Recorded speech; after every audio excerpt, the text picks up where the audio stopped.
नमस्कार दोस्तों, दीपिका ऑफिशियल पे आप सभी का स्वागत है। आशा करती हूँ आप सब लोग ठीक होंगे। तो एक प्यारा सा सुहाग गीत लेकर आए हैं, आप लोग सुनिएगा और कमेंट में ज़रूर बताना दोस्तों ये प्यारा सा सुहाग गीत आप सबको कैसा लगा। तो देर न करते हुए चलिए सुनाते हैं ये सुहाग गीत। ये बेटा सुहाग गीत है दोस्तों। बेरिया की बेरा तू है बरजे रे बेटा, अरे बरजे रे बेटा, अरे जिनी जाया तू ही ससुरारी रे लाला नवा, अरे जिनी जाया तू ही ससुरारी रे लाला नवा, अरे बेरिया की बेरा तू है बरजे रे बेटा, अरे बरजे रे बेटा, अरे जिनी जाया तू ही ससुरारी रे लाला नावा, अरे जिनी जाया तू ही ससुरारी रे लाला नावा, अरे उही ससुरारिया में चंचल चिरैया, अरे चंचल चिरैया, अरे तुहाऊ काले हई बेरा माई रे लाला नावा, अरे तुहाऊ काले हई बेला माई रे लाला नावा, अरे उही ससुरारिया में चंचल चिरैया, अरे चंचल चिरैया, अरे तुहाऊ काले हई बेला माई रे लाला नावा, अरे तुहाऊ काले हई बेला माई रे लाला नावा, अरे देतियू ना मोरी माई मुट्ठी भर चौरा, अरे मुट्ठी भर चौरा, अरे सुगाना कालाऊ बाई भाषाई रे लाला नावा, अरे सुगाना कालाऊ बाई भाषाई रे लाला नावा, अरे देतियू ना मोरी माया मुट्ठी भरा चौरा, अरे मुट्ठी भरा चौरा, अरे सुगाना कालाऊ बाई भाषाई रे लाला नावा, अरे सुगाना कालाऊ बाई भाषाई रे लाला नावा, अरे मुट्ठी भरा चौरा माई आसी का चुनाऊ बई, अरे आसी का चुनाऊ बई, अरे डोलिया मालयऊ बई बैठाई रे लाला नावा, अरे डोलिया मालयऊ बई बैठाई रे लाला नावा, अरे मुट्ठी भरा चौरा माई आसी का चुनाऊ बई, अरे आसी का चुनाऊ बई, डोलिया मालयऊ बई बैठाई रे लाला नावा, अरे डोलिया मालयऊ बई बैठाई रे लाला नावा, अरे बेरिया के बेरा तू है बरजे रे बेटा, अरे बरजे रे बेटा, अरे जिनी जाया तू ही ससुरारी रे लाला नावा, अरे जिनी जाया तू ही ससुरारी रे लाला नावा, अरे उही ससुरारिया में चंचल धेरिया वाय, अरे चंचल धेरिया वाय, अरे तोहाऊ काले हई फसाई रे लाला नावा, अरे तोहाऊ काले हई फसाई रे लाला नावा, अरे उही ससुरारिया में चंचल धेरिया वाय, अरे चंचल धेरिया वाय, अरे तोहाऊ काले हई फसाई रे लाला नावा, अरे तोहाऊ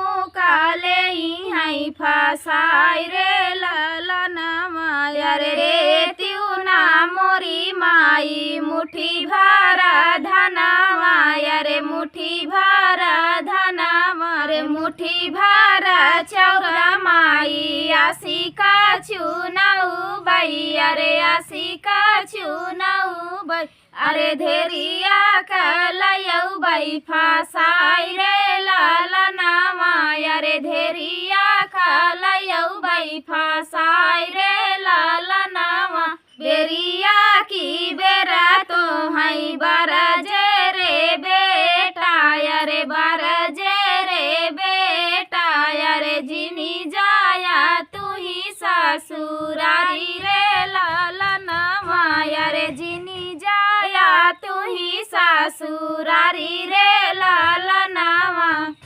तो ये प्यारा सा सुहाग गीत आप सबको कैसा लगा दोस्तों, कमेंट में ज़रूर बताना। मिलते हैं अगले वीडियो में, तब तक के लिए जय माता दी।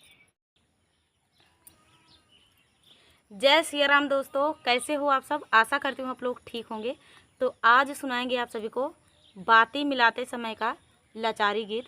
सुनिएगा और बताइएगा कैसा लगा। बहुत ही प्यारा गीत है। तो देर न करते हुए चलिए सुनाते हैं ये प्यारा सा बाती मिलाते समय का लाचारी गीत। श्री रामचंद्र हैं, वो बाती जनकपुर जब जाते हैं तो एक ऐसा पल आता है जब बाती मिलाई जाती है। तो वही बाती मिलाते समय वो थोड़ा जानते हैं, दूल्हे के समय जब दूल्हा बनते हैं तो उनको बहुत मनाया जाता है। यही एक मौका होता है ससुराल में रूठने का, तो फुल फ़ायदा उठा रहे हैं। तो राजा जनक जी नौवा को और बारी को जो होता है उनको भेजते हैं राजा दशरथ को बुलाने के लिए कि आइए और इनको मनाइए, हम नहीं मना पा रहे हैं, सब कुछ देने के बावजूद रूठे हुए हैं, हम क्या करें, कैसे मनाएं। तो उसी पे आधारित ये गीत है। तो चलिए सुनाते हैं ये प्यारा सा बाती मिलाते समय का लाचारी गीत।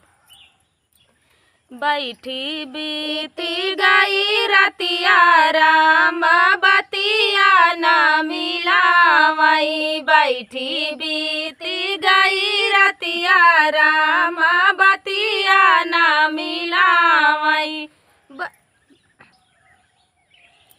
बैठी बीती गई रतिया राम बतिया न मिलावई, बैठी बीती गई रतिया राम बतिया न मिलावई। धाऊ तुही नौआ रे जाऊ तुही बरिया, जाऊ तुही नौआ रे जाऊ तुही बरिया, दशरथ का दैदा खबरिया राम बतिया न मिलावई, दशरथ का दैदा खबरिया राम बतिया न मिलावई, बैठी बीती गई रतिया राम बतिया न मिलावई, बैठी बीती गई रतिया राम बतिया न मिलावई। राजा दशरथ पलंग चढ़ी बैठे, आए राजा दशरथ पलंग चढ़ी बैठे, पूछई जनक जी से बतिया राम बतिया न मिलावई, पूछई जनक जी से बतिया राम बतिया न मिलावई। रोज रोज राम जी का हम ही मनाए, रोज रोज राम जी का हम ही मनाए, रोज रोज राम जी का हम ही मनाए। आज जनक तोहरी परिया राम बतिया न मिलावई, आज जनक तोहरी परिया राम बतिया न मिलावई, बही बीती गई रतिया राम बतिया न मिलावई, बैठी बीती गई रतिया राम बतिया न मिलावई।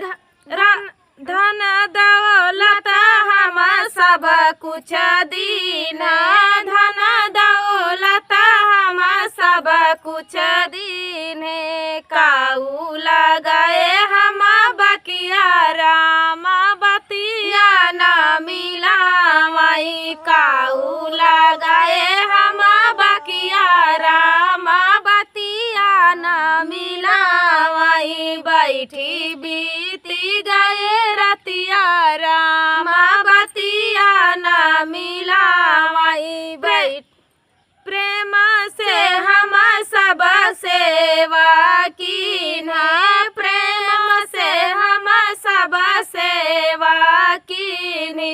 दे दिहले सीता यस बिटिया रामा बतिया न मिलावाई दई दिहले सीता यस बिटिया रामा बतिया न मिलावाई बैठी बीती गई रतिया रामा बतिया न मिलावाई बैठी बीती गई रतिया रामा बतिया न मिलावाई।